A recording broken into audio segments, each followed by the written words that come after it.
We good? You're gonna Not yet. Oh, I see. Oh, you're not. Are we live? Yeah, we're live. Yep. Okay. Okay. Good morning, everybody. It is 9 o'clock on July 6th, post 4th of July holiday weekend. Hopefully everybody had a good time and safe holiday weekend. We are running this virtual meeting due to COVID-19 pandemic. And those who are on can view this in YouTube under City of Isle Palms website as well. The first order on the agenda is to acknowledge that the press and public have been duly notified of the meeting in accordance with the Freedom of Information Act. All committee members are present, including the administration. The second item on the agenda is approval of previous minutes of June 4th. Hey, Ryan, I've got one minor correction real quick. You got it. Nicole, under item 2, the approval of last time's meeting minutes, it says Councilmember Bell seconded the motion. I'm assuming that was probably Councilmember Ward seconded that motion, I'm guessing. Perfect. No problem. I'll fix that. Yep, that's it, Ryan. So I'll make a motion to approve as amended. Perfect. I'll second it. All in favor? Aye. Aye. Okay, moving on. Under third item is citizens' comments. We'll make citizens' comments available and amend them to the record here. Yes, Chair Ryan, we received 6 comments from the public for this meeting. We did not distribute them to the committee ahead of time. So if you would like for me to read them into the record or distribute them as, right after the meeting, they range from a couple of things related to mandating Harris Teeter to require folks to wear masks inside their store, some comments related to the dog ordinance and the off-leash hours. Also, several comments about parking on Palm Boulevard. So, whatever you prefer. Jimmy, do you have a question? Yeah, I think it ought to be read, especially in these virtual meetings, because when we're meeting in City Hall, the people get to speak to council directly, and if they're just submitted into the comments, and anybody that's watching the committee meetings don't know what those citizens' comments are. Right. And so I think it would be helpful if they would, especially if it didn't take up too much time. I don't have a problem with that. Okay. All right. I'll go ahead first. The first comment was from Miss Kathleen Elizabeth from 11 Driftwood Lane, Isle Palms. Her comment is, please vote for IOP to enforce people wearing face masks. Thank you. Second comment received from Mrs. Madeline Harrell from 2701 Cameron Boulevard. Please mandate mask wearing. I know several people on IOP who have COVID. Everyone I know is boycotting Harris Teeter because customers not wearing masks. Stop the irresponsibility and protect our islanders. Please do the right thing this time. Mrs. Earth Murphy from 220th Avenue, 2nd 20th Avenue. We continue to have a great concern about the curve on Palm Boulevard after the church and the speed of traffic that often refuses to stop for the golf carts, bikes, and walkers at the crosswalk on 20th. Once the road opens to 2 lanes and cars pick up speed, it is just dangerous. Last week, a car ran off the road, jumped the curb, and ended up next to our fence. If someone had been walking on the sidewalk, they would have been dead now. Golf carts and bikers and walkers pulling the beach buggies get halfway across the road and cars refuse to stop, or one stops and the second lane guns it. We need a blinking light and a mandatory stop for pedestrians at the 20th Avenue crosswalk. The second lane needs to open up after 20th, make the existing lane go down 21st, and that would cut down on the speed so that cars would stop. There are exponentially more golf carts this year and bikers, and now there are renters walking to the beach from 20th. This issue needs to be addressed.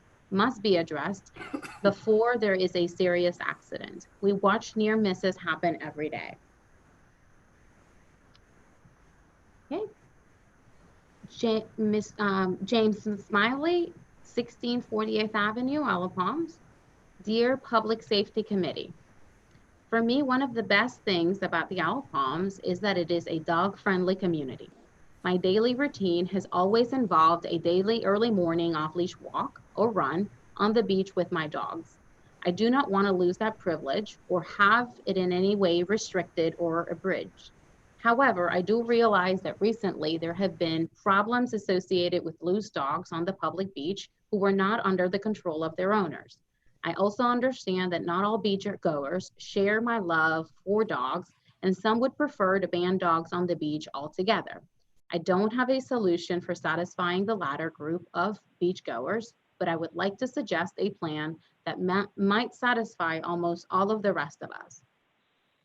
This plan of action would not restrict or change in any way dogs on leashes from being on the beach with their owners, but it would make being off leash a privilege to be earned by both the pet and owners. To earn this privilege, the dog would be required to hold a Canine Good Citizen certificate from the American Kennel Club. If you are unfamiliar with the CGC certificate, take a few minutes to read this blurb from AKC. And then he included the link to that page. The mechanics of being off leash only with the CGC certificate would require some small changes in the way dogs are registered with the city, but nothing major.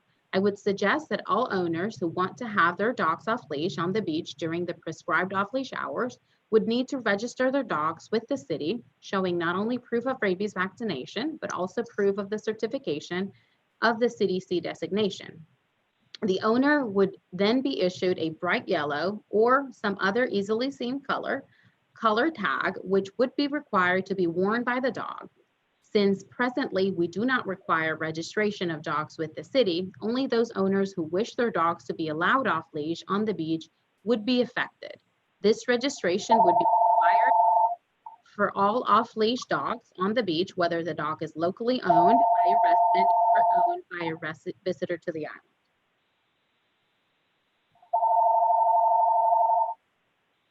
Okay.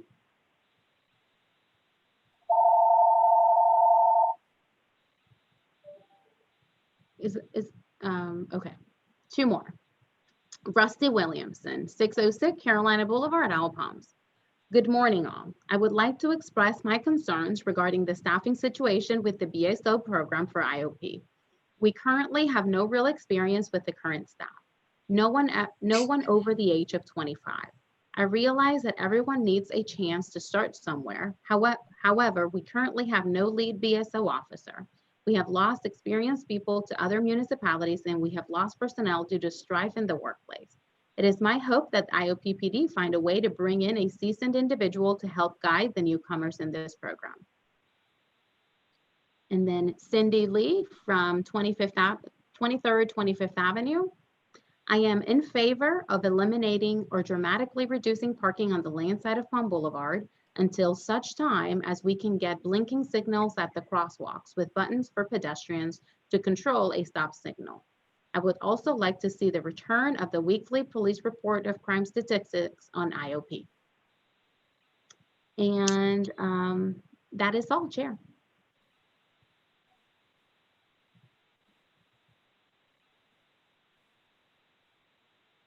Ryan, you're muted.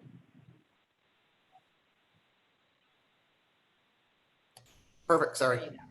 Put on, put my agenda.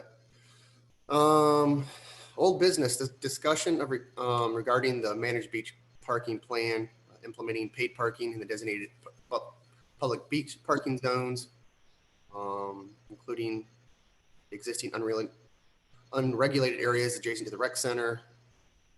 That's section A of old business.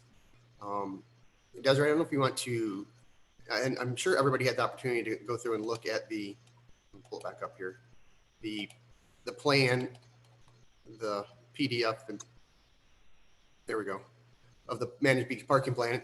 And I think the best things that we need to do here is try to really evaluate first. Let me pull my screen back up. Where we want to go with this, which zones are we going to look at, and start nailing this thing down. Where this is going to be implemented, the hours is going to be implemented, the cost that's going to be.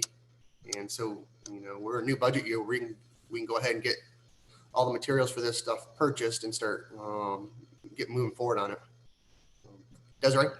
Yes, I wanted to ask the committee if you all would like to entertain a motion to reorder the agenda so that we can take item 5 under new business, discussion of eliminating parking on the land side, Yes. and move it under item A. The reason why we did that is because it's a new business, which we were instructed to do at the last special council meeting. And that way we can have sort of a comprehensive conversation about parking altogether. We have Stuart Day from Stantec who will also will talk on regarding this particular item. Jimmy? Mr. Chairman, I'd like to suspend the rule of order to entertain new business item number 5 at this time. I'll second that. Okay. We're going to move item 5 up. All those in favor, signify by saying aye. Aye. No. And maybe we can start there, Chair Buchanan, because that may impact the rest of the conversation.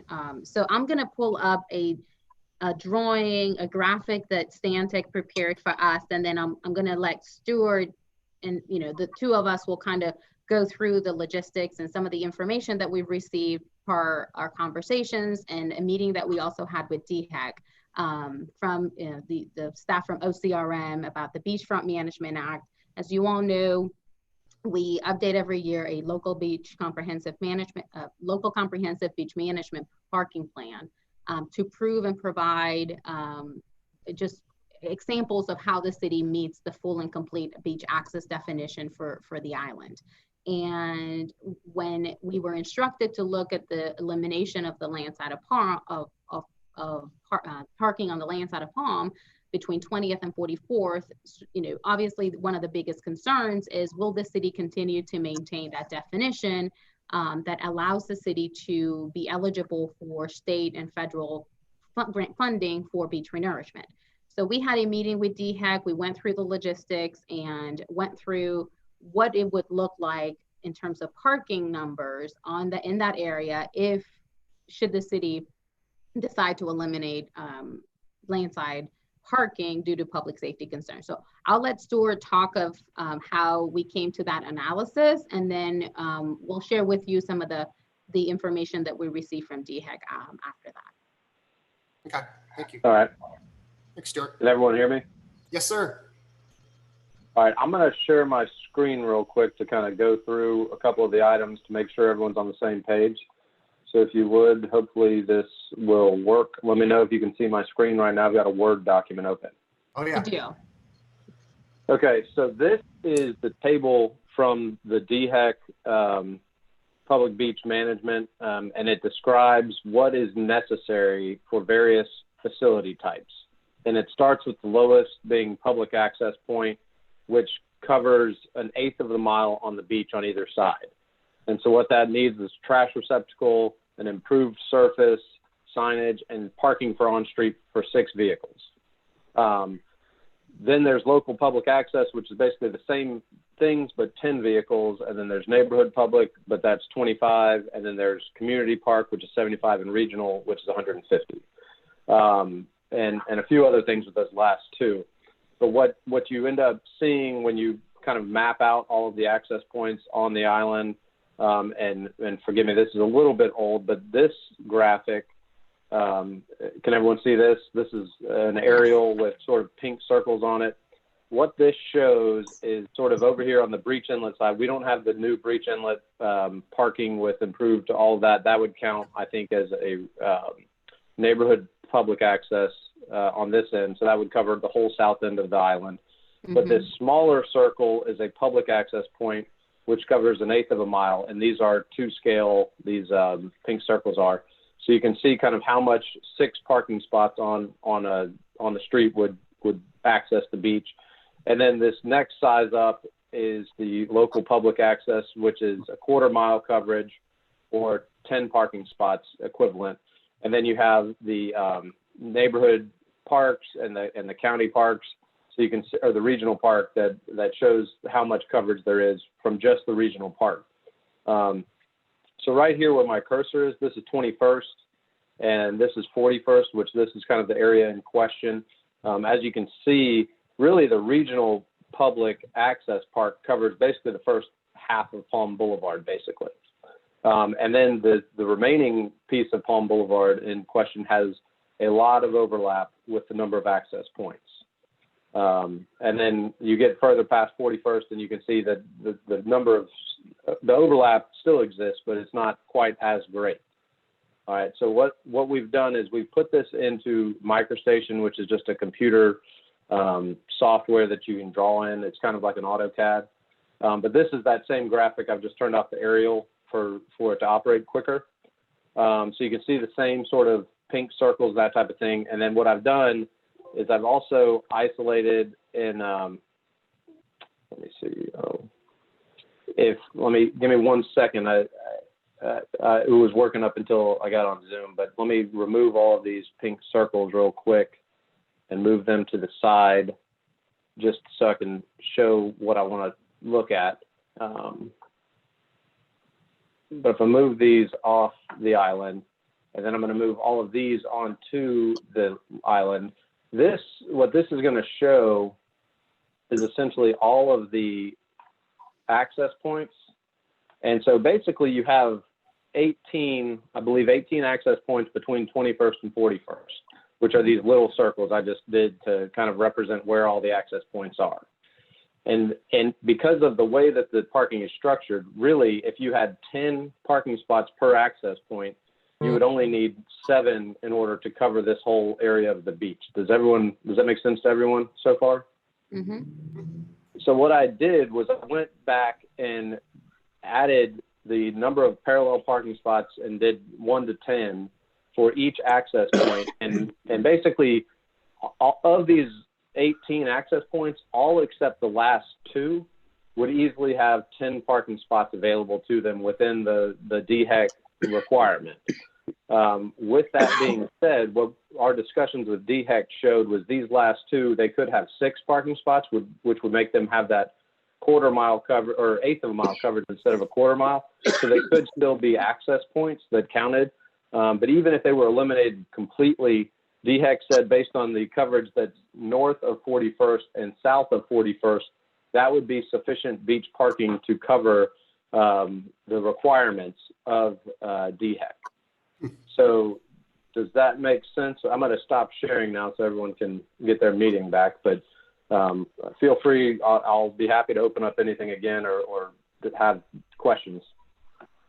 No, that was really good and valid information. Go ahead, Philip.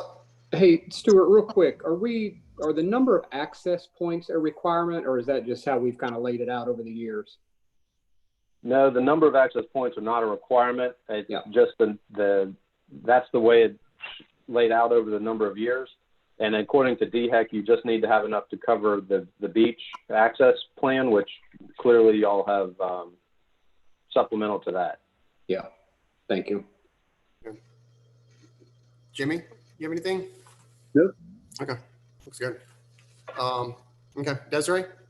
So I guess, bottom line, the question that was presented to us is, would the city continue to meet that public access definition from DHEC? And the city would. So there would be nothing stopping, I guess, the city from moving forward with eliminating parking on Palm. There are some logistical issues that I think that, we have talked internally here about, what the unintended consequences of that could be, what, increase in traffic and maybe more traffic along the residential areas. So just like I think Chair Buchanan has said before, the whole parking situation is sort of a whack-a-mole game. You start squeezing it in, and then we start seeing some issues in other areas of the city. And I think that would certainly happen. Chief Cornett and I have had this conversation, and those would be just the challenges that we would need to try to mitigate. because it would increase traffic potentially. So just keeping that in mind. But yeah, you know, I guess the question has been answered in terms of would the city be able to do it, and there would be nothing against DHEC or OCRM, you know, in the way of the city moving forward. Go ahead, Hey, Philip.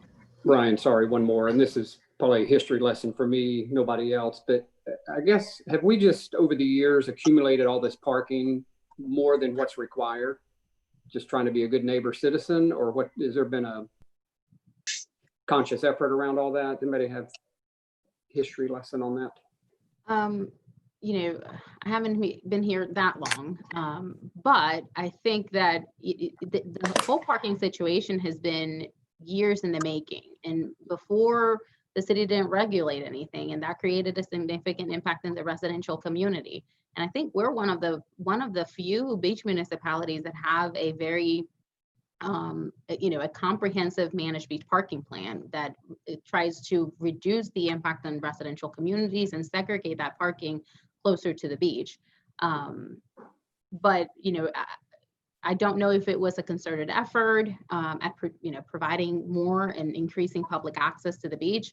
The Beachfront Management Act does include a policy that says that, you know, it's in the state's best interest to promote and increase public access to all South Carolina visitors and tourists. But as long as we meet that formula and we meet that minimum requirement, then we would be eligible for funding. And Philip, we've always had this amount of parking available. We just didn't always have the number of people coming at the time. And so it wasn't really an issue at the time. And then when the city actually signed on to the Beachfront Management Act in order to get the funding, federal funding, with our first dredge project, you know, that's when we started to manage those parking spots and make sure that we were keeping up with it. We always knew we had a surplus of them, and we've been talking about it for a while. But the whole discussion came up as soon as you start eliminating public parking, where is, like Desiree said, where is that parking going to go to? Because people are still going to come over, and we've seen it this year with the increase around 27th, 28th, and down 29th. We're seeing it more and more now up Palm Boulevard from Breach Inlet, which is crazy, all the way past the Exchange Club now on Palm, and people parking on Palm to get to those areas. So people will be here. Chief, and even with the parking, if we eliminate the parking and keep it to residential, I mean, you'd have a full-time BSO out there just enforcing that, I'd imagine. That's correct. That would be our concern, would be it would be residential, and we would have to have a constant presence on Palm Boulevard to enforce the residential parking on landside. And then when you have residential, just because it's been something that's been done for years, you will have other people that will be out there that are not residential that are going to park because they see other vehicles there. And so it would be a difficult task, but it is enforceable. Just it would take some staffing to do so.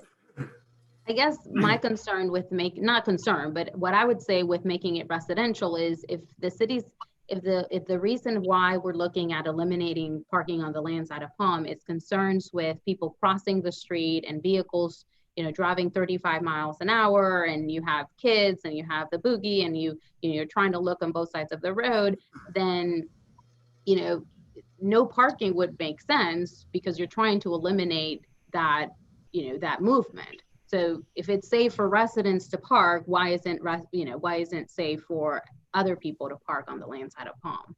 So I would just keep that in mind if it's a public safety concern. What, Jimmy? Well, it is a public safety concern to me. I think the traffic this past weekend was the best I can remember on 4th of July in many years, thanks to your initiative, Brian, about the double parking and all the signs that the police department put out. But if Palm Boulevard is a parking lot and nobody can move because there's parking on the landward side of Palm Boulevard, and we have a problem with fire trucks and emergency personnel, whatever we need to do on the beach. if they can't get through, then we have a real problem. And that is my main concern, is having that avenue opened up where traffic can get off of Palm Boulevard, so emergency personnel and their equipment can get down Palm Boulevard wherever needed. And Chief Graham, if I can bring you in on this for a second, have you noticed with the differences between going from, now the new enforcement measures that we have on Palm Boulevard, and easier access getting up and down Palm Boulevard when that Palm Boulevard is not double and triple parked, the volume of people and the volume of cars, I assume are down, and you can tell. But have you noticed a difference, let's say, from 2 weeks ago to this past week, or 3 weeks ago to this past week? I'd have to say yes and no. I was here when it was triple a couple weeks ago, and I was here this weekend when it was single. The biggest problem right now, people are having to go up the road, turn around to come back to Parallel Park. Right. And if they see somebody a couple cars ahead, they basically just stop and wait. So that's been causing a backup as well. Mm-hmm. But it is what it is. Right. And I think you're going to have people, and I see it, whether you have parking on both sides of the street or just one side of the street, you're going to have a car stop in the street and waiting for cars to get in and around, I think. And I think before we move forward on this, I'd like to see what, Chief, some of the other, when we went through and created the measures to make double and triple parking enforceable, where has your team seen the overflow of that? And I think we can extrapolate that kind of the same way if we go through.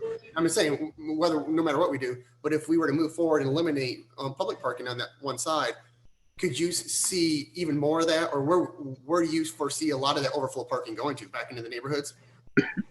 That's what we saw this weekend. We saw an increase in residential parking violations on the avenues and those other side streets. And I think that would be the case anytime we eliminate any parking. People are going to look for it, and they're going to start parking where they think they can. Mm-hmm. Just throwing out another option would be, if the concern is an emergency vehicle, another option to keep in mind is maybe we move from the 4-foot to a further distance off of the pavement, which would give room for them to pull over should an emergency vehicle be coming through. If there's space for that, that might be an option that we can look at. Right.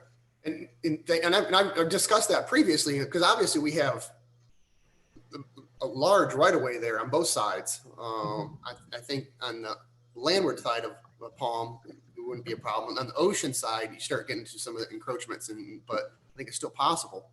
But that would have to be something we'd have to go through state. The state would have to change our, and Stuart, you probably know help on that as well. But the idea of changing that 4-foot to 6-foot or whatever. And that could be a possibility to allow those cars to get through. You're still going to have cars parking on the street waiting for, potential openings. So, how do you rectify that? It's hard. I'm not sure we would have to change our plan. It would be the signage and the ordinance. Mm-hmm. Correct. But I don't think we would have to get approval from SCDOT, right, Stuart? No. Yeah. Yeah, I think that's correct. Brian, just a quick question. Desiree, I hear you about the resident and the safety, and I think that's where we all are. But I wonder if there's a happy medium somewhere, because if you're a resident, on the intercoastal side of the island, you're either trucking a lot of stuff a long way or, fighting with the general public to park somewhere. I wonder if there's just a happy medium that we could just make a few blocks on Palm land side, resident only. And I don't know if that creates worse issues or not, when you try to think through all the jigsaw puzzle pieces that go into this decision. But it might be nice to have a little residential parking somewhere just to allow for the option. But I do hear your concern too, if it's a safety issue. But if we could cut it down to just a block or two, maybe that would be the happy medium somewhere. Mm-hmm. Or even, Philip, I think a lot of folks who, come out here or vacationing or living out here, their new means of transportation is by golf cart. And anytime we can access and make more golf cart parking available, that would be good too. Instead of folks trying to get their golf cart across the Palm, and if we could expand that as well. Yeah, good point. And Desiree, I'd like to go through, because now that we are moving forward with paid parking and all those spots would be potential paid parking spots. We know that the city right now, without including any public works or public safety into those numbers, we're knocking on the door of $400,000 or so, almost $500,000 in what the city has to put forward to cover parking. And so, I mean, you add in public works and you add in public safety, and what's that number jump up to? And, we need to find ways to try to help offset that to, decrease the tax burden on our residents, and eliminating those spots. I'd like to see what those numbers would be as well. What with the potential gain from having them, the potential loss from not having them. So. Yeah, the number that we included in the budget, the potential revenue from paid parking on Palm does include, assumes parking on the land side of Palm. So we would have to revise those numbers once we have a good set of number to work with in terms of what would we would be losing in that section. But I mean, I'd love to see us move forward to try to increase the amount of space off the road, whether it's 4 foot, whether it's 6 foot. Or maybe you can help us with that. What is a good number? I know we have a lot of area out there to work with, but we have, especially on the land side, we have a lot of palm trees that kind of get in the way as well now. But that could be an option. And then I'd like to see the numbers before we move forward, what that potential revenue loss would be on the residents. And then probably some options for restricting, as Philip said, restricting certain areas to just local or golf cart area parking as well. Okay, so we're going to look into increasing the 4 feet off pavement rule to maybe 6 or 8 to address the public safety concern that Chief Cornett brought up. We're going to look at the potential revenue loss of not including that area on the paid parking plan along Palm Boulevard. And the third one was options to, can you repeat that again? Maybe treat it by block, whether it's residential, no Right. parking, Right. golf cart parking. Correct. Okay.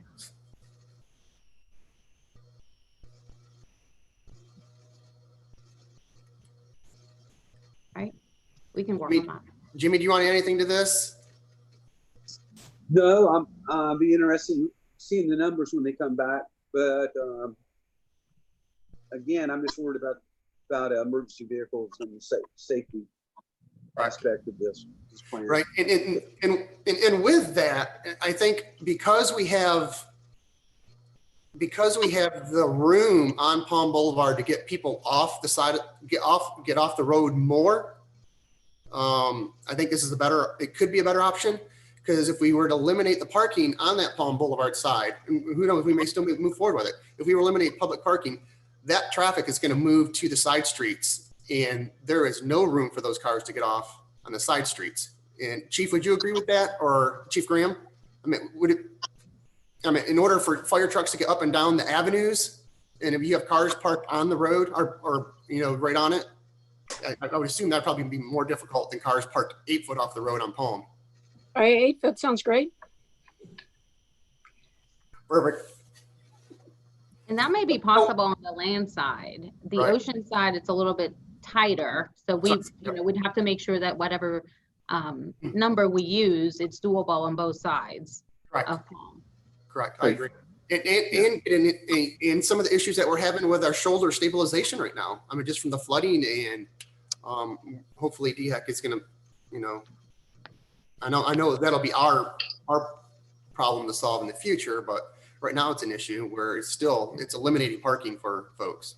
Mhm. So, Yeah. Philip, do you have something else? Real quick, 2 things. Desiree, you just made a comment. You have to have same right of way or same offset on both sides. You couldn't do 4 feet on the ocean side and 8 feet on the other.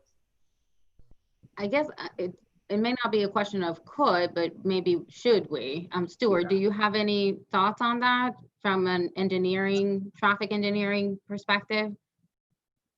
I agree. I think that consistency would be helpful. I don't think it'd be required. If you sign it appropriately and, at each block face, it says 4 feet on this side and 8 feet on the other side. It's just, I think it'd be easier for people to just say, hey, it's 6 feet, no matter where you are on Palm Boulevard. But that's just my opinion. Yeah. And Ryan, one other thing real quick, think about, weighing all the conversations we're having here about public safety, less traffic. This is not revenue we have in our budget today, and we don't have much in fiscal 21. Desiree, if I remember right, we just have the last couple of months of the year. Wondering what our ultimate goal here is. If we don't have this revenue today and we're going to either possibly increase expense or decrease expense, I'm not sure which way it's going, but I know, Desiree, there's a slide in here about all the operating expenses, and I guess just based on this new information, we would all want to see, what the expense number looks like compared to whatever this adjusted revenue number would look like now. Right. Because again, I guess public safety seems to be our number one goal here, to Jimmy's point and everybody else's, and I think we all would agree with that. Reducing traffic on Palm certainly is a needed event. So Desiree, I want to be sure we look at the numbers in totality again, revenue and expense on that one slide that you had included in the packet. Mm-hmm. It does. Obviously, public safety is first and paramount, but in one of the other discussions that we got brought, it was actually in a letter to Citizens Comment, Chief Cornett, was the blinking lights and making sure that those crosswalks are readily available. And I know we've looked into it. I know you've talked about it. Is that something that you followed up on, or is just COVID kind of slowed us down a little bit on it? COVID slowed us a little bit, but we did have some conversations with DOT last year. Fregoso and I did, and we might be able to get some of those signs, but I think there was some hesitation from DOT with how we were putting them out, and that was kind of where our roadblock came to. And then we did have COVID and everything else that came in. I think it slowed all those conversations down. Right.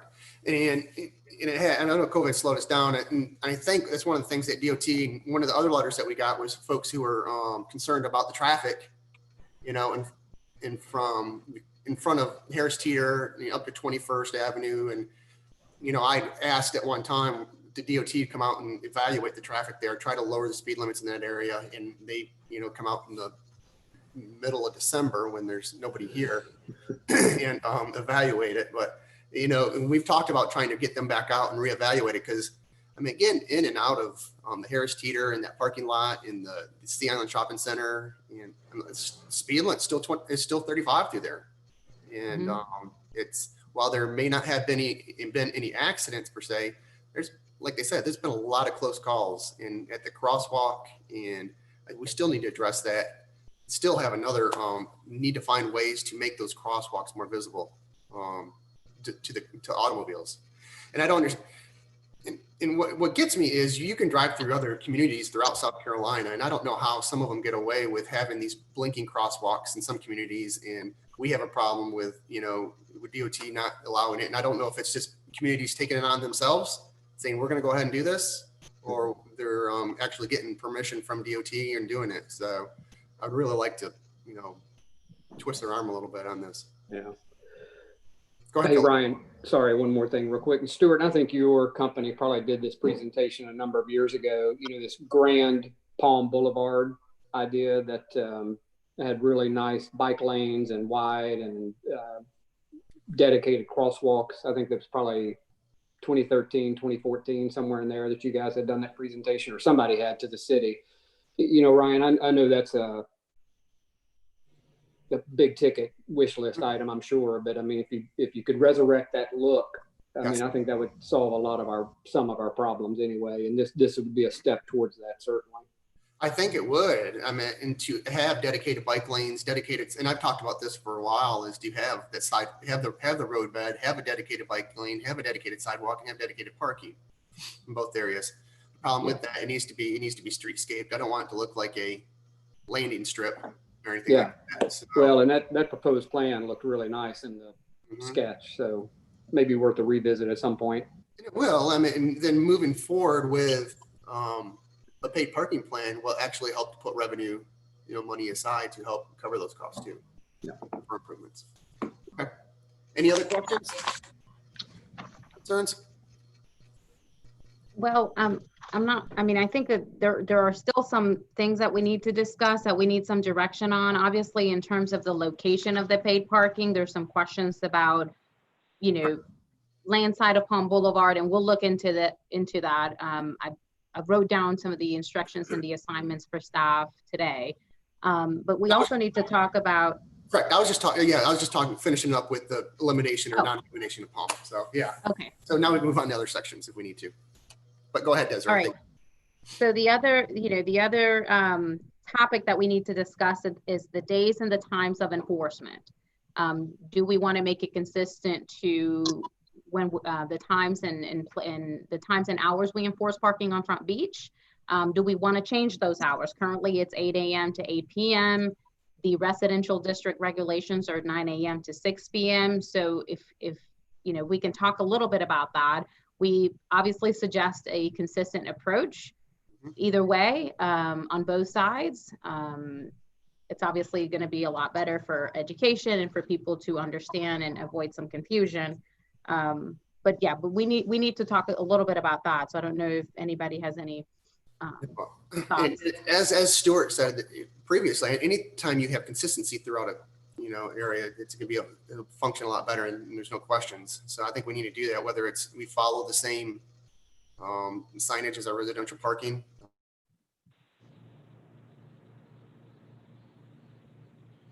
Whatever it is, all needs to be the same, whether it's Front Beach, Breach Inlet, oops, my internet's unstable. It all needs to be the same. So, and I'm not sure what that number is going to be or what that time is going to be. So, and I don't know if you have any suggestions, Jimmy or Philip, Chief. I agree with you, Brian. It all needs to be the same, whatever. Okay. Yeah, I would agree. Do we want to make it March 1st through October 31st, 8 to 8, or March 1st through October 31st, 9 to 6, or do we want to have a different time? How about 9 to 6? I mean, Yeah. that would be consistent with residential. So And we've been Desiree, moving. go ahead. We'd be moving Front Beach from 8 to 8 to 9 to 6. And we included what the potential lost revenue from that change would be in the slide. I believe it's page That's 11. 7 Yeah. of the presentation. Mhm. Roughly $65,276 of moving to 9 to 6 on Front Beach. But that's just in that area, right? Correct. Correct. That doesn't account for the revenue that would be offset in everywhere else throughout the island. So, Correct. and I think we've had a lot of our business owners reach out to us and try to get us to change some of those hours in that commercial district, because you have folks coming in here who want to, frequent the restaurants and the shops in the Front Beach and still have to pay to go out to eat, and it impacts them. So. And Desiree, is there any reason we wouldn't do this 365 days? I mean, I know we don't do that today, but why wouldn't we do that? I believe that, the reason why we haven't, the parking on Front Beach is not enforced 24/7. It's because in the winter, I think the city made a considered effort to make it more accessible for folks to visit down to Front Beach and visit the businesses there. I believe that if people would have to pay to park $10 on a, off season, during the off season, then it may potentially impact the commercial viability or activity down at Front Beach.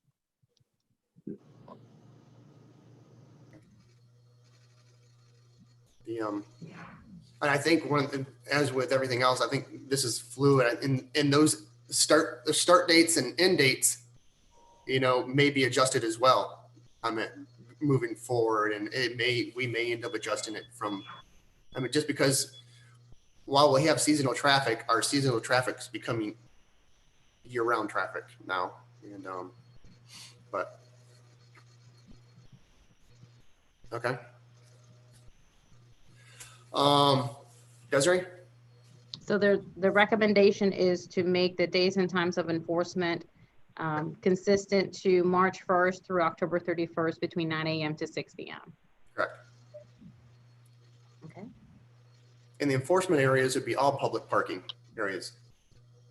Correct, which those areas, again, would be Palm Boulevard between 20th, actually, there's no parking between 20th and 21st, 20th through 40th Avenue, landside on Palm Boulevard between 41st and 57th Avenue, and the sections of 3rd through 9th Avenue.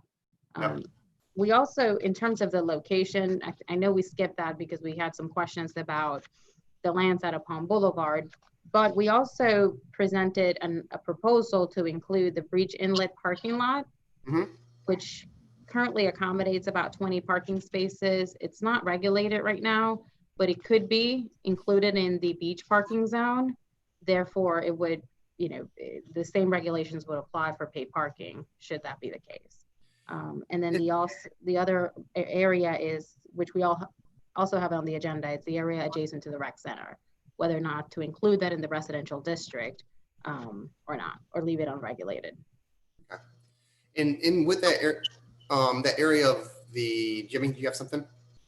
Yeah, before I'd go and make this recommendation, I'd like to see some numbers from Debbie about the parking lot revenue on 2-week window on each side. In other words, from October 16th to the 31st, and also from March 1st to March 15th.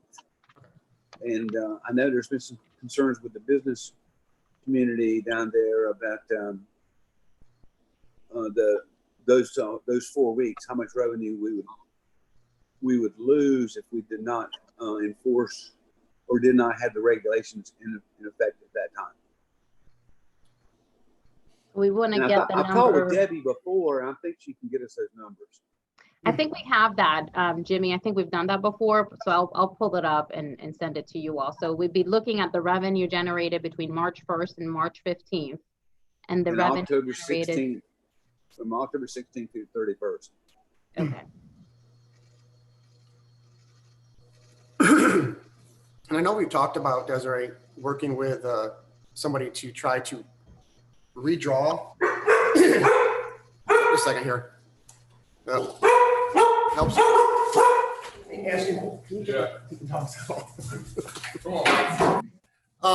Working at the Breach Inlet side, Breach Inlet parking lot, and having that redesigned, expanded. I know DOT's kind of given us somewhat of a green light on being able to do that, but I know we can.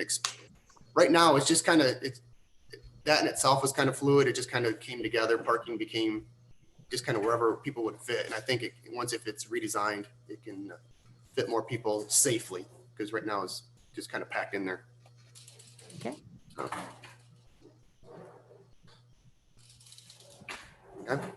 Pull my agenda. Another question was, where are we at here? Parking rates. Parking rates and well, the areas next to the rec center.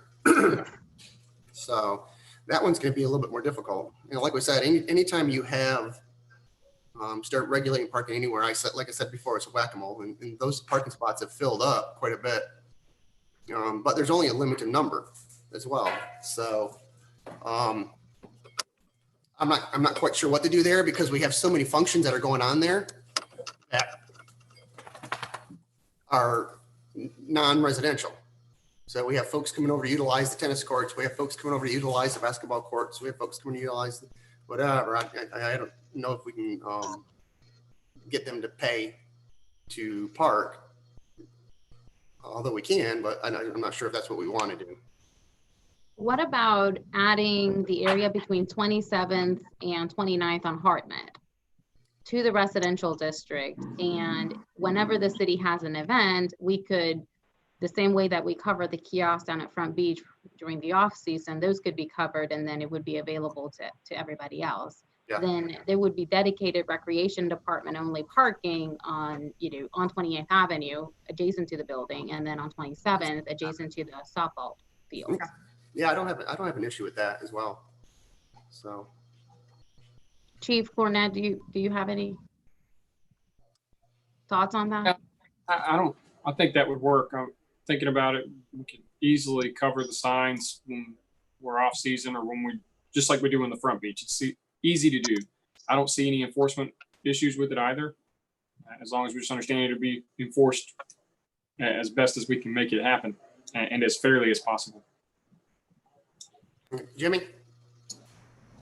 Like to get some input from the recreation director on this, Mhm. on the plan. Absolutely.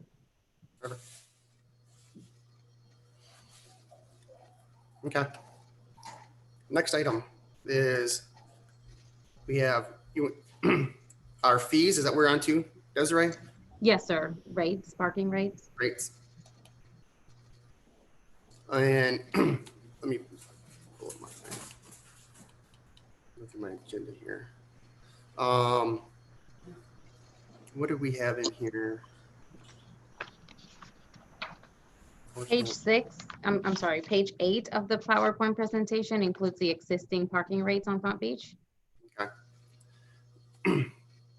Like I said, I think we need to keep everything consistent, whether you're at the Front Beach parking lot, side streets or whatever. That just makes it easier, both with the program itself and then for just understanding, and trying to match what the county park is too.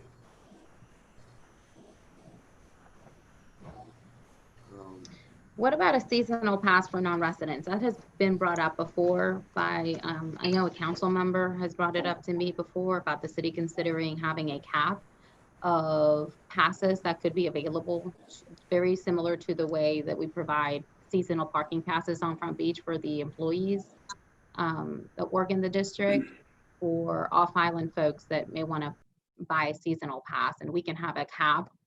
I don't know what that cap is, but we can come up with a number of passes. I just wanted to bring it up because it's been asked to me before. So It seems like an administrative nightmare to me personally, but thank you, Philip. yeah, I would not be in favor of that myself, but I Jimmy? agree. I mean, where would you cut it off? Right. I mean, you're gonna have people lined up every year outside your office. Yeah, that's not time well spent to me. Right. It'll be one more sticker to hand out. So. Okay, so no recommendation. So what about rates then? You have it set at, Yeah, Ryan, what's the county park? I mean, I see the municipal lots, but it doesn't say on this slide what's the county park today. Is it the same 15 on weekends? Yes, sir. That's Yeah. when we changed it. It was to make it consistent with the county park. Both. Yeah, thank you. and I think that's fine. I don't have a problem with that. These rates here, that's kind of way we've kind of budgeted for everything as well. 10, 15 and 2. So, But should there be a premium for Palm Boulevard parking? Just asking. I mean, you could, but it kind of gets away from the consistency of everything and trying to keep everything thing. Although it's not that's just a programming issue for us in our On the online, app. on the Yeah. app. So, But I'm just asking, Ryan. I don't have a strong feeling one way or the other because it's so it's $100 parking fine versus a $15 on the weekend anyway parking fee. So, Okay. yeah, consistency is probably not a bad spot. and if it'd be consistent, then would, make, if we increase it in neighborhoods, we'd increase it everywhere. So, which wouldn't be a problem either. So would we keep the hourly option throughout the day? Or would it be daily only, hourly only, or a combination of both? 'Cause currently at the municipal parking lots, we allow folks to pay hourly after 4 o'clock. Okay. We could just have a cap of 15, but if somebody wanted to come for an hour or two, they could pay $4 or $5 if it's $2.50 per hour. I don't see a problem with that. Yeah, I wonder how many people really just come on the weekend for an hour or two, and $15, even if you're only parking for a couple hours, isn't that much personally, but I guess it would accommodate those folks that come to exercise or to walk their dogs. They're Yeah. only planning on being here for an hour or two. Okay. It would be, I guess, beneficial for those. Yes, that's fine. Okay. All right. Do you mind if I go through some of the, okay, and maybe that way it'll help a motion if a motion is to be made?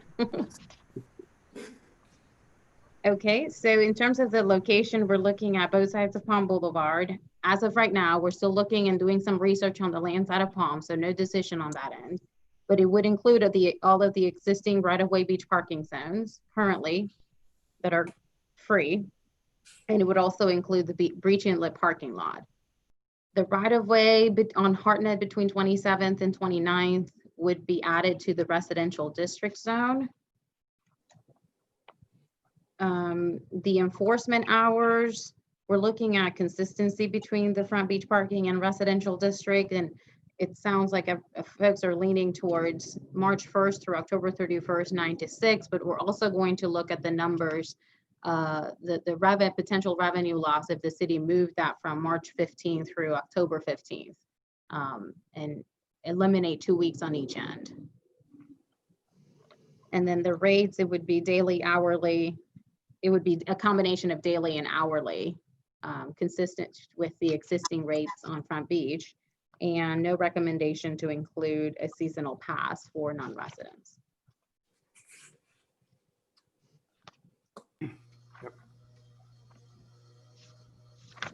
Okay.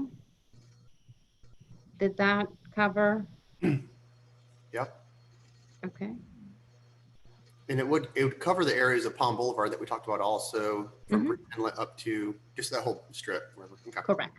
All of the existing beach parking zones. Correct. Okay. Good. So we'll present this to council later Yes. this month. Yes. Okay. Is the committee making a motion? I'll make a motion to include parking changes as outlined by our city administrator.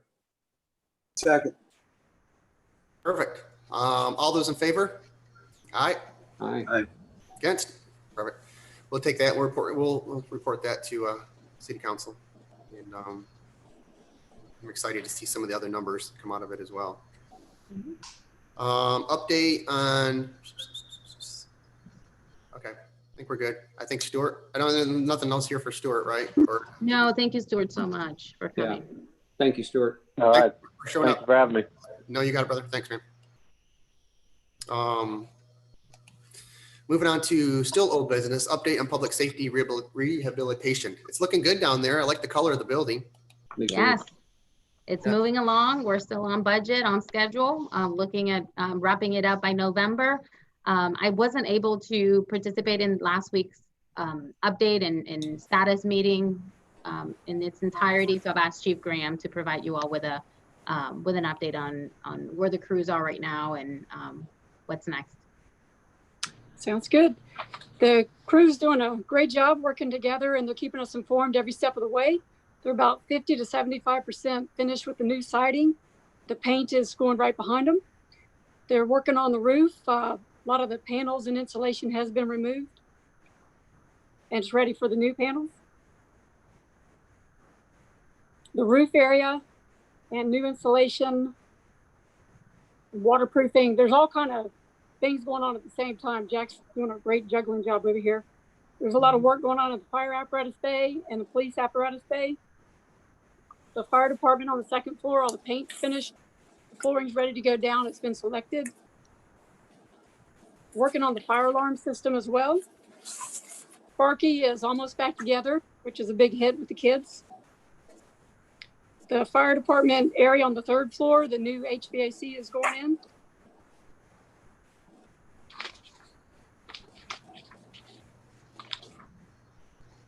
So that's just it in a nutshell, but they are doing a very good job keeping us informed, and we're working together to make sure that we don't get in each other's way. And they are ahead of schedule, and hopefully to stay that way. Perfect. Any questions? And don't forget, I don't know if anybody's had the opportunity, I know I haven't, and Desiree, I'd like to schedule a time to walk through, perhaps sometime this week. And I'd encourage you if you haven't, to walk through and take a look at it. I'm going to pull my agenda up. I can help schedule that, Chair. Okay, thank you. Discussion of existing rules for dogs on the beach and consideration of recommendations from the police department. We had some citizens, want us to look at changing some of the rules and some of the managed off-leash hours on the beach. And I'm gonna come up on this one, Chief Cornett. How's the enforcement been with what we have going on now? I mean, have you seen an uptick in citations or just warnings or? They've done a lot of enforcement. A lot of it's been warnings. The difficult part with the way the ordinance is now is most of the incidents that we've had where there's been a dog bite, they've occurred during times where they were allowed to be off leash. And the difficult part of that is not knowing if we're not going to know if a dog's under control or not by verbal communication until an incident's happening. Right. That's the difficult part of the leash law, or giving an opportunity for dogs to be off leash as opposed to the biting. But we really have not had, we had that increase in calls for those types of incidents that were taking place a few months ago, maybe a couple months ago. It feels like it's been forever, but it's probably only been a month or two ago. However, we've not had an increase in calls after that. We've actually had a decrease in calls for animal at large, but we have had a concerted effort to get our folks out there on the beach and make sure that people see us, to give warnings, maybe a couple tickets here or there, but not anything significant at all. And I think that's part of the biggest problem of it is, I mean, when people are seeing dogs off leash, perhaps when they're not supposed to be, is don't have a problem picking up a non-emergency number, and calling, just saying, hey, it's, we got a potential problem here, and letting the police department know and getting a VSO down there, animal control down there. I don't know if you, Desiree, if you wanted to go through this presentation or that you had put together. I don't know if Philip or Jimmy, you had questions on it. I wouldn't, I mean, I'd love a walkthrough, Ryan, but that's just me. No, you're good. Okay. Try and pull it up here. Yeah, let me share my screen. And we included last month, we included a chart that compared the off-leash rules between different communities, beach communities in the area. And the first couple of slides show that and describe that. And it's interesting how we're one of the few, or the only one, that allows off-leash, particularly in the summer. There are many communities that don't even allow dogs to be on the beach between the busy summer season. So, that was interesting to me. I think just if you all would like, maybe focus on the proposals and the recommendations from the police department. And Chief Cornett worked on that with the animal control officer to look at some of the proposals that have been presented and what would be some of the opportunities for each one, or some challenges that would need to be overcome in order for it to be successful. So I'll share my screen and I'll let Chief Cornett talk through some of the logistics and some of the challenges with those proposals. Let me do this real quick.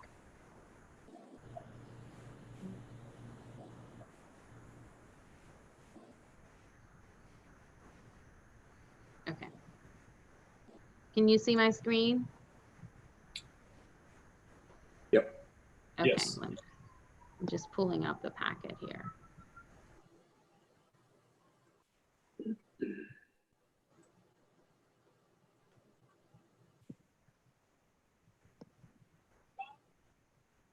Okay.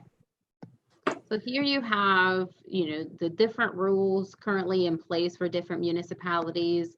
For the Isle of Palms, we no longer require folks to register their dogs with the police department like we used to. Now we encourage it to residents, but it's not required, and it's at no cost to residents. Just on that, you are still required, according to state. I mean, we were just register them to have proof of rabies vaccination. You would still have to have your proof of rabies vaccination no matter what.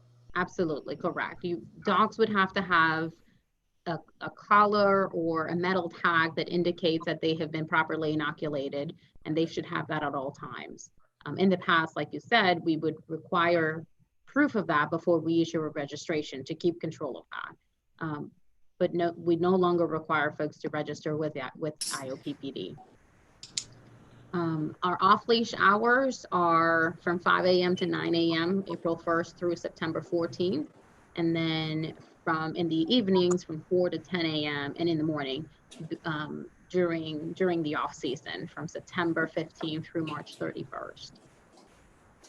And every other time, dogs must be on leash and under control by voice command from their owner. Sullivan's Island, they do require all dogs to be registered with their with City Hall and the police department. It's a $25 fee, and their off-leash hours include somewhat similar to ours, May 1st through September 30th from 5 a.m. to 10 a.m. They have an extra hour in the morning, and then on leash between 6 p.m. and 5 a.m. They don't allow any dogs to be on the beach between 10 and 6 during those times, May 1st through September 30th, and October 1st through April 30th, they can be off leash from 5 a.m. to noon and on leash between 12 and 4 and 5 a.m. For Folly, they do require dogs to be registered with the city if they're residents and if they're visiting for more than 30 days. And there's a $3 cost for the tag. They don't allow any pets on the beach between 10 a.m. and 6 and at any time during the year, and no pets off leash at any time on the beach. So they don't allow almost anything. Hilton Head, they don't require a license with the city. Between Memorial Day and Labor Day, they don't allow any pets on the beach between 10 and 5 p.m. Between April 3rd, starting April 1st through the Thursday before Memorial Day, they do require pets to be on a leash between 10 a.m. and 5 p.m., except at this particular beach park, Fish Hall Beach Park. We have other requirements for that particular location. At all other times, they have to be, pets can be off leash, but under positive voice command or on a leash. Myrtle Beach, very similar, May 1st through Labor Day, no dogs on the beach between 10 and 5. They are allowed to be on the boardwalk between 5 a.m. and 10 a.m., but they must be on leash. After Labor Day through April 30th, they can be on the beach at any time during the day. And during those times, they have to be on a leash that is at least 7 feet or shorter. Again, I think, based on state law, all dogs have to be properly inoculated and vaccinated against rabies. So Chief, do you want to take it from here? Some of the things to consider? Sure. So we met with our special services sergeant and our animal control officer and talked through each of the different proposals or the different ways to look at leash law, whether on leash or off leash or animals on the beach in general. And we looked at what were some areas that would make it to where it's easy to enforce, it would be good, or some things that might be concerning, or some things that we would have to work around if we had an ordinance that matched that. Currently, as ours is, the times are clearly defined. The ordinance is clear about having to have a leash or have verbal command. Residents and visitors are familiar with it because it's been in place for so long. Some of the concerns would be that it can be confusing for visitors because they change, the times change, and the times that you could be on leash or off leash change. And it's, if it was one thing all the way around year round, it would be a little bit easier. It's difficult, as I mentioned earlier, for us to know if the handler is in control of the dog or not until something happens. There is potential for off-leash dog bites attacks that could take place during the period where they're allowed to be off-leash. Scroll down to the next one. This proposal would be the one that allows dogs to be off-leash in a designated beach area. This is one that was brought up for the last one. It does limit the area where dogs would be off-leash and facilitates a specific area that we could put our animal control to kind of control and enforce those different things. Some of the concerns that we had would be that we would have to update our signage to make sure that it was clearly identified where that would be from the roadway, but also how would we delineate that on the beach so that they knew? And then dogs don't just know where that time is or where that boundary is, and they could easily go past it.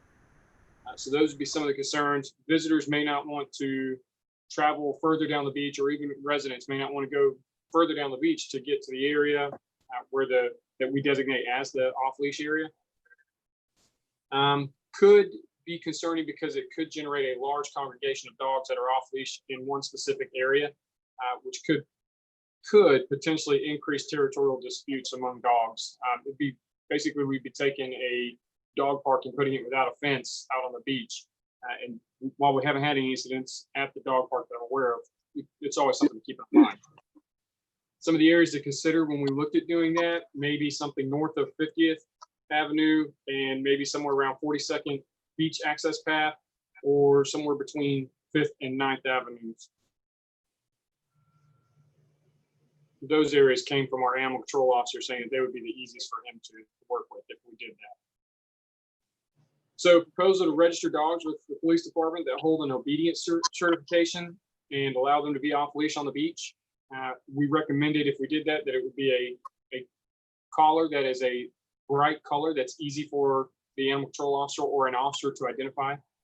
The opportunities would be that we have dogs that are registered. It's easier to identify owners, providing that the dog and the owner are still there after an incident takes place, which has not been the case in any of the incidents that we've had this year.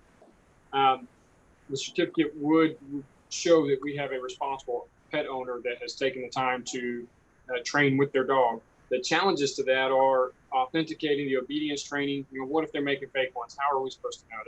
That's something that's a little bit beyond our scope when it gets to that. And what other organizations are we going to accept? Would we say only this organization's training is accepted, or would we accept different organizations, and how do we identify those? Communicating that with tourists and visitors so that they could bring the appropriate document with them when they come for off leash, or when they come to visit and they want to take their dog off leash to get their permit. Residents may not like some of the collars for numerous other reasons. You know, some people like to accessorize their dogs and things like that. But for this to work for us, we would have to have a very bright colored collar that is easily identified. And that might be something that some people don't want to deal with. But Chief, they would only have to do that while they're on the beach. Off leash. Right. That's correct. Yes. Sorry, go ahead. No, you're good. The other proposal would be to eliminate off-leash hours. Only dogs on leash allowed on the beach. This would be the easiest to enforce. There's no confusion due to more restrictions based on dates, hours, or anything like that. It would potentially decrease the number of dog bites and attacks related or incidents like that. It should significantly decrease those. Some of the challenges to overcome would be elimination of something that our residents already enjoy. They like to be able to take those out there. We even have visitors that come from neighboring jurisdictions that like to take their dogs out on the beach off leash, and that would be something to think about. It would leave that the Bark Park would be the only place where dogs would be able to run off leash on the island, which could create some overcrowding issues at that dog park. The next one would be a proposal that there are no pets on the beach during peak season. Also very easy to enforce. And the downsides would be that it would eliminate something that our residents have grown accustomed to, and a lot of them really enjoy being able to do, residents and visitors.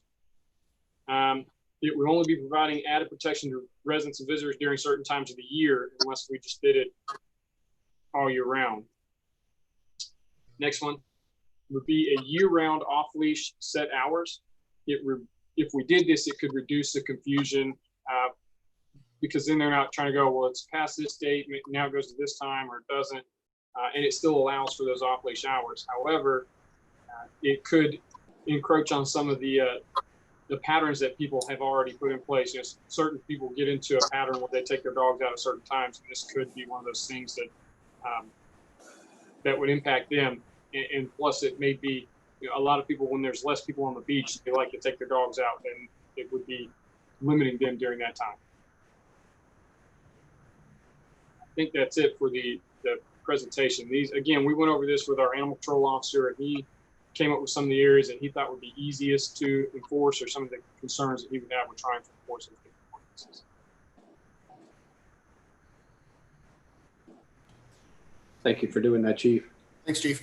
And I think one of the biggest concerns that was driving this was, and we'll blame it on COVID again, is the fact that we had so many people locked up for so long, the beaches shut down, and then, you know, the beaches opened back up, and people were just, the area was just inundated again. And I think enforcement was one of our biggest, not to put any blame on you, Chief, but it's just, I think it was just a hard thing to enforce. I mean, you have a volume of people, it makes it difficult with people trying to, you know, they're literally trying to skirt in the law, and or not skirting, breaking the law.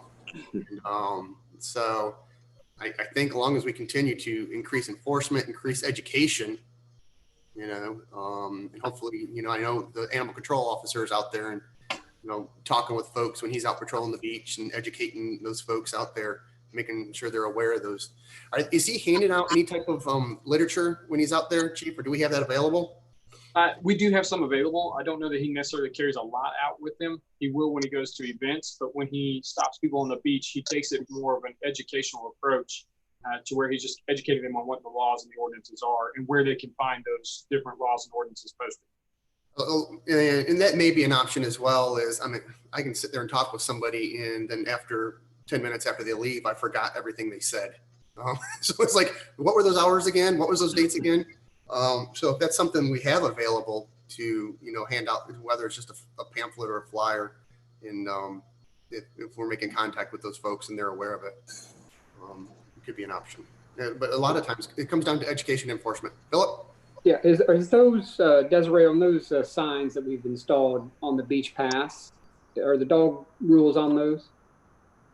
They are in there. Okay. Yes. Mhm. Thank you. I read your lips. Yes. And then, but like you said, Chief, I think some, you know, and the training for the dogs, certifications for those dogs. I probably should have put some of my kids in those classes and give them collars when they were younger. But, like you said, it's going to be hard to, you know, which, you know, obviously the AKC or is probably the most notable one, American Kennel Club.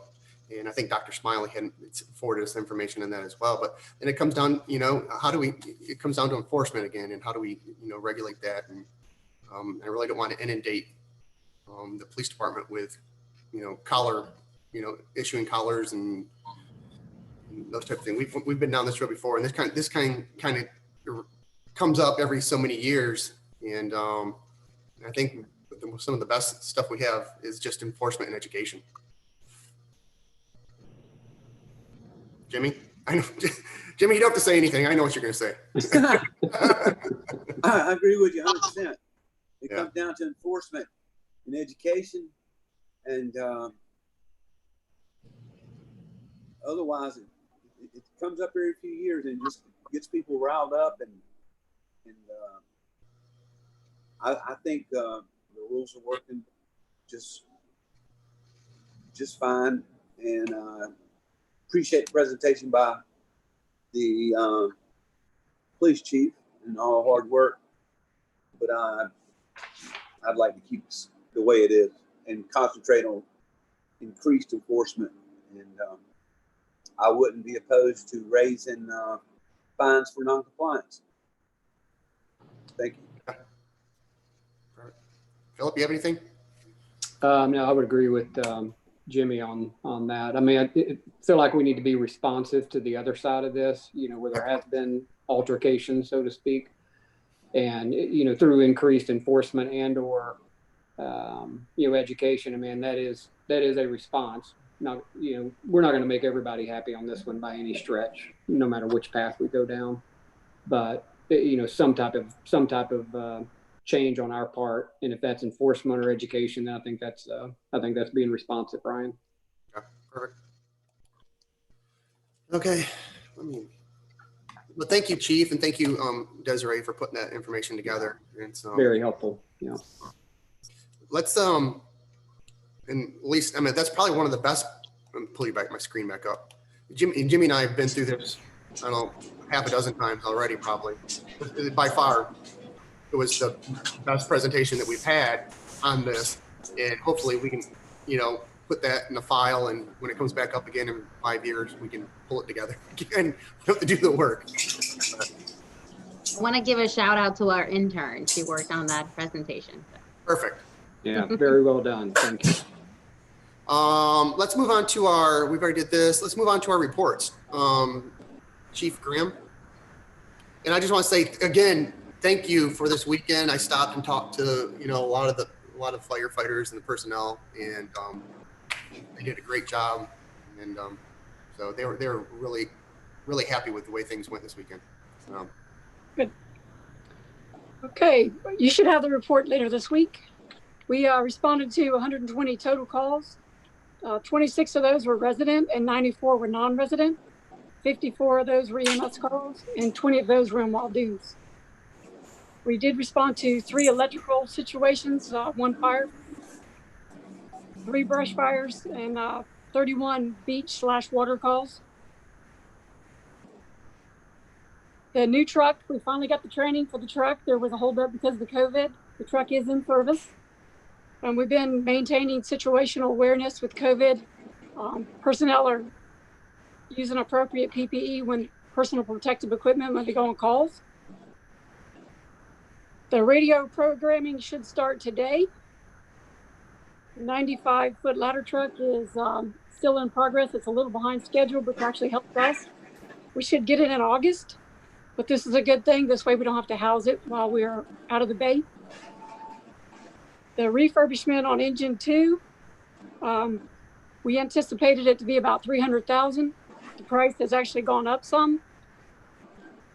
And shocking news to me, the price for a new truck is actually not too much higher than the refurbishment now. So I'd like to talk to Desiree some before we actually send this truck off. It might be that we delay this 1 or 2 more years and go ahead and replace it if we can get be less than double to get a brand new truck with a 20-year warranty. So that's in the works right now, just trying to get some more hard figures. And, any questions? Jimmy, Philip? No? Thanks, Chief. All right, so in the police department, you should have your report emailed to you. If you didn't already get it, it'll probably be within the next day or 2. It was sent out this morning. Calls for service, 1,640 for the month of June. Total parking citations issued for the month of June were 1,630. Coyote sightings have increased. We've seen more calls coming in for that. We had 5 this month. There were 102 incident reports completed throughout the month, and some of the significant incidents would be 1 arrest for an indecent exposure, 1 arrest for an individual that was charged with intent to defraud the South Carolina State Lottery, 8 arrests for driving under the influence, and 5 drug-related arrests for controlled substances, including marijuana, methamphetamine, and crack cocaine. Looking at July 4th, just to give you where we're at with that, we do have 1 individual that will be charged with 3 counts of aggravated assault. We have our traffic stops doubled compared to last year. We had an increase in the number of people arrested and a significant increase in citations or charges for state law violations, an increase for driving under the influence, and increase in alcohol violations, increase in littering violations. These are all citations that were issued. And then specifically, I know there's been some talk about our BSOs, and I know we've lost a couple here recently, but I do want to take a minute to brag on those that we do have.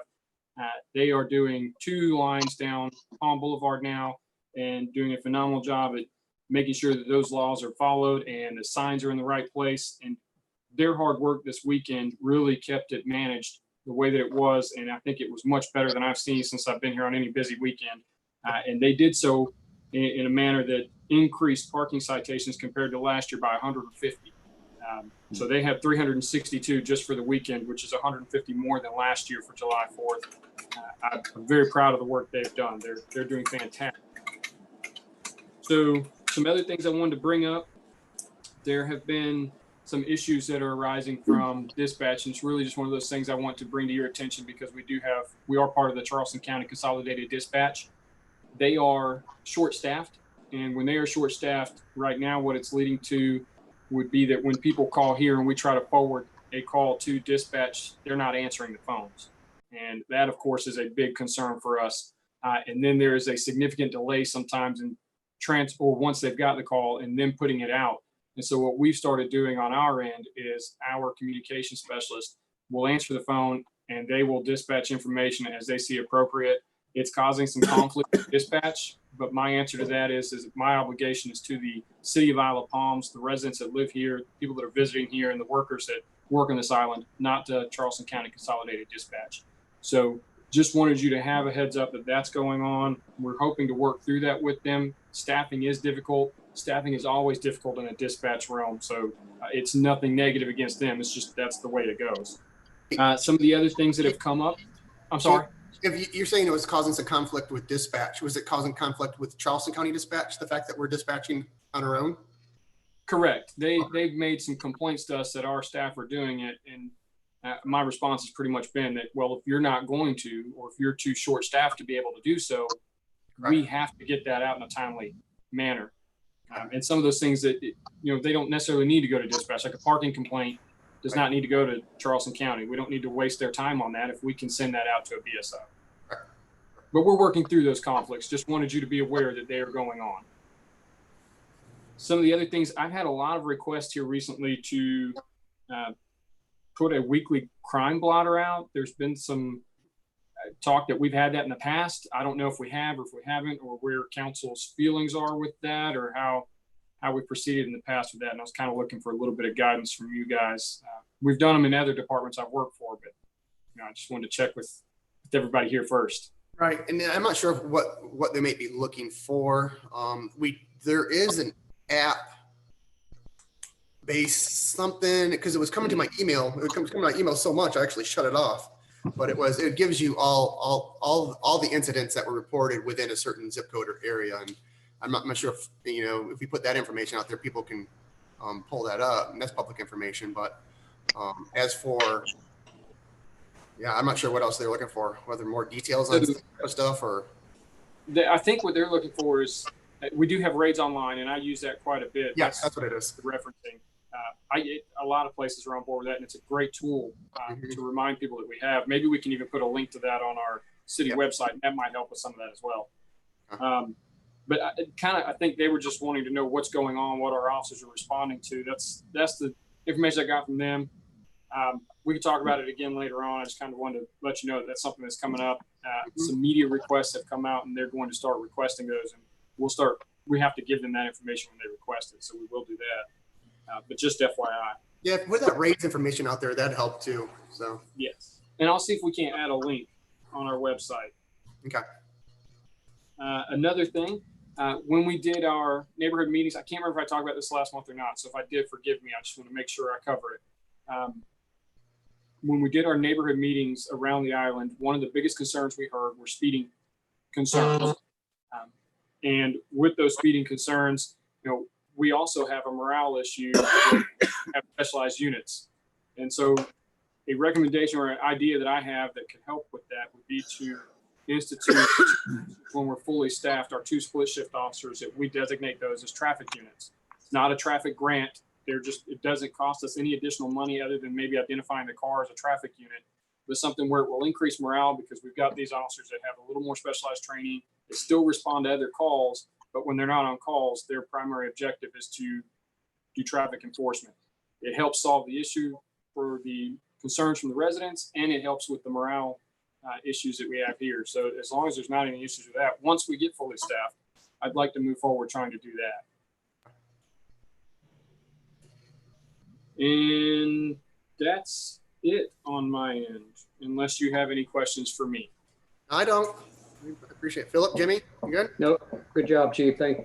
Thank you. Yes. Thank you. It was a good 4th of July. Everybody did well. So let me pull up my agenda here. I think that's basically it. We're going to set our next meeting date. We have a set for Monday, August 3rd, if that's not a problem for anybody. No. We'll leave that in there. Great, Philip. Ryan, real quick, I know this is not on the agenda, Desiree, so this may not be appropriate, but I know we've all seen a lot of email traffic and probably all had one-off conversations just still around the Harris Teeter and lack of enforcement around masks. I mean, I don't know if there's anything we can do around that or what, a resident's expectation of us to do other than the ordinance and the fine we have in place. But I just was curious of anybody else's thoughts around this topic or if there's a next step of any kind. Yeah, I other than, I mean, I don't know how that works, Chief, I can think of kind of like the smoking ordinance in places, it's kind of the businesses either have to call the police department or have to, obviously the owners of those businesses are not writing citations. They have to be made aware, the police department has to be made aware that something is in violation, and whether those businesses are calling and saying, there's somebody here without a mask, unless you have an officer on duty there, which there's other things I know there's more pressing for them to be doing. But unless those businesses are calling saying people are not in compliance, I think that's the only way we can move forward with that. That's correct. Yeah, the Harris Theater is responsible and could be fined if they do not ensure that their employees wear face masks as required by the ordinance. The second time I spoke to their corporate headquarters, they indicated that they would comply with the city's ordinance and that they would be providing masks, face coverings, face masks to those folks that come in who do not have one. However, they still had some concerns about not refusing, stating that they would not refuse service from somebody who refused to wear masks. Remember, there are some exceptions in the ordinance for those people who cannot wear a face mask. So they indicated that they would not ask for proof, and really, it's not their enforcement obligation. It's not their obligation to enforce. So unless we had a police officer active there, wouldn't really be able to do a whole lot more. But I will reach out to corporate again today and just let them know that we have been receiving some complaints and concerns from the residents who visit and frequent the Harris Theater, and the fact that they are witnessing, a number of people who are not wearing face masks, and continue to encourage them to do whatever they can and what they should be doing to protect the safety of our community here. Yes, that'd be great if you reach out to them and let them know. Yeah. Thank you, Philip, on that. Yeah, I meant to bring that up too under updates. Yeah. Yeah, and I think Desiree, at some point, thank you for doing that. Posting a police person there is ludicrous in my opinion, but at some point consumers have to vote with their feet, and if you don't like what's going on, you go somewhere else. We've done everything we can, in my opinion, from a city standpoint. So I think corporations listen when it hits the bottom line, so you just have to move to another store, I think. So sorry, Ryan. Go ahead. Yeah, no, I believe a lot of folks are too. Yeah, I do too. And I encourage it. So good. Okay.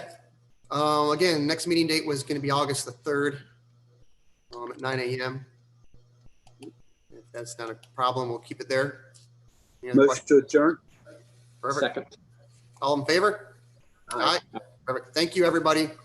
Thanks, We Ryan. adjourned at 10:34. Got it. Thank you. Take care.